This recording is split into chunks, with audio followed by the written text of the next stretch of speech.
அனைவருக்கும் வணக்கங்க. இப்போ அஸ்ட்ராலஜி நந்திகேஸ் அஸ்ட்ராலஜிலேருந்து சொல்கிறேங்க. இப்போ நான் கிரகங்கள் 2வது கிரகத்துக்கு வந்திருக்கேன். முதல்ல சூரியன் பார்த்தோம், இப்போ சந்திரன் பார்க்கலாங்க. உங்களுக்கு டவுட்டாக இருந்ததுன்னா செல் நம்பர் நோட் பண்ணிக்கோங்க, சந்தேகம் எது இருந்தாலும் கேளுங்க. இப்போ கிரகத்தின் காரகத்தை எப்படி இருக்கும், அவங்க குணம் எப்படி இருக்கும், தொழில் எப்படி இருக்கும்.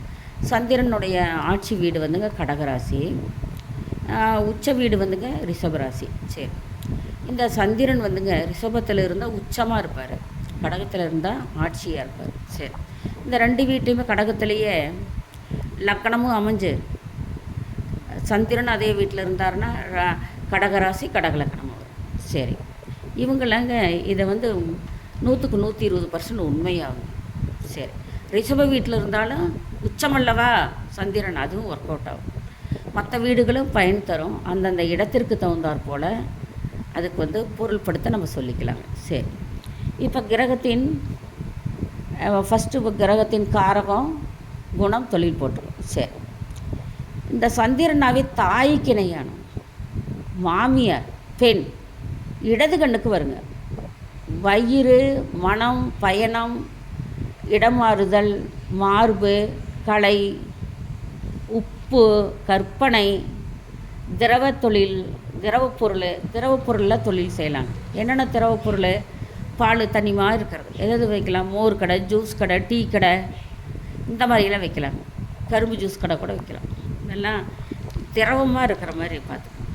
அதெல்லாம் வெற்றியை தருங்க. சிறு தொழிலாக இருந்தாலும் வெற்றியை தருங்க. சரி, உணவுப் பொருட்கள், பால் பொருட்கள், நதி,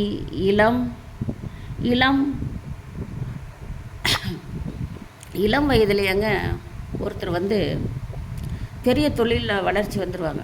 அது என்னன்னா அவங்க ராசி லக்னத்துக்கு அதுக்கு தகுந்தான தொழில் பண்ணி முன்னுக்கு வருவாங்க.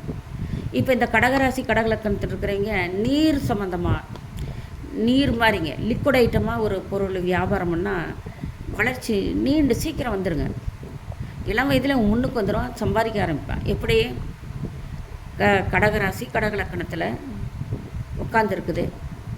அப்போ அவன் என்ன தொழில் பண்ணலாம்? ஆப்போசிட்டாக தொழில் செஞ்சால் நட்டம் வரும்.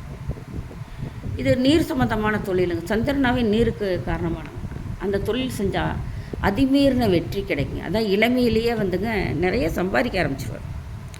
இது ஒரு பாயிண்ட் பிடிச்சிக்கணும், கடகராசி கடகலக்கணம். சரி, இப்போ திரவ பொருள் மாதிரி இருக்கிறத செஞ்சுக்கலாங்க. உணவுப் பொருள்கள், பால், திரவமாக இருக்கிற பொருளெல்லாம் இது வரும். நதி, குளம், கடல், சங்கு, மேகம், கிணறு, கெட்ட நடத்தை, திருட்டுத்தனம், கள்ளக்காதல், இவ்வளவு இருக்குங்க. இவ்வளோ விஷயங்கள் இருக்குது. சந்திரன் தொழில் பாருங்கள். ஜோதிடம் அவங்க நல்லா பார்க்க பிடிக்கும். எல்லோரும் ஜோதிடம் கற்றுக்க முடியாது, எல்லா ஜோதிடம் பார்த்து பலன் சொல்ல முடியாது. அதுக்கு ஒரு கிரகத்தின் அமைப்பு வேணுங்க. முக்கியமாக ஆன்மீகம், குரு, மனநல ஆலோசகர், பணம் சம்பந்தமான நிபுணர், கலைத்துறை, நீர் தொடர்பான தொழில், நீர் பாசனம்,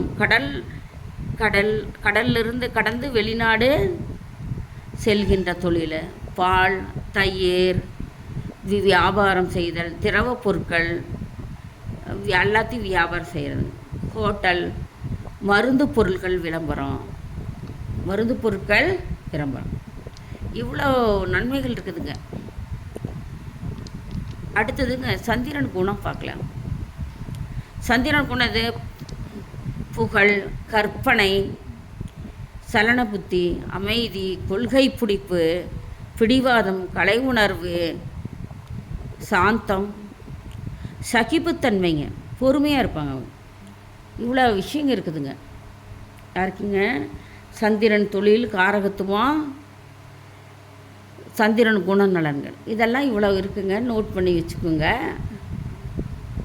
நமக்கு ரொம்ப இது ஜாதகம் அவங்கவுங்க ஜாதகத்தை எடுத்து வச்சு பார்த்தாவே புரியுங்க. லக்கணத்தில் ராசிக்கட்டை எதுவும் பாருங்கள், லக்கணம் எதுவும் பாருங்கள், அப்படியே பார்த்துட்டே வந்தீங்கன்னா இது நான் எந்த வீட்டுக்கு சொல்லியிருக்கிறேங்க? சந்திரன் என்ற வீட்டுக்கும் மெயினாக பொருந்துங்க. இது சந்திரன் என்ற வீடு எதுங்க? சந்திரன் என்ற வீடு கடகம்னு சொல்லியிருக்கேன். அங்கே என்னவா இருக்கிறாரு? உச்சமாக இருக்கிறார். நீச்சம் எங்கே இருக்குது? சந்திரன் எங்கே நீச்சமாகிறாரு? நான் போன கிளாஸ்லேயே இதெல்லாம் நீச்ச வீடுகள் உச்ச வீடுகள்லாம் நீங்கள் பார்த்துக்குங்க அப்படின்னு நான் சொல்லியிருக்கிறேங்க. சந்திரன் வந்துங்க உச்சம் வந்து ஒரு எல்லாத்துக்கும் ஒவ்வொரு வீட்லேயும் ஆட்சி உச்சம் வருங்க. ஆனால் வந்துங்க சந்திரனுக்கு மட்டுங்க உச்சம் தனியாக கொடுத்துருப்பாங்க, நீச்சம் தனியாக கொடுத்துருப்பாங்க. சந்திரன் வந்து விருச்சகத்தில் தாங்க நீச்சமாகிறார். எல்லாம் புரிஞ்சுங்க, அதை எழுதாது விட்டுட்டுங்க. சந்திரன் விருச்சகத்தில் நீச்சம். சந்திரன்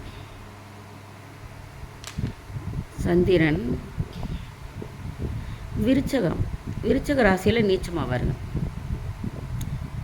விருச்சகம் நீச்சமாயிறாரு விருச்சகத்தில். சரி, இதுதான் ரொம்ப முக்கியம், மறந்துட்டேன், சாரி.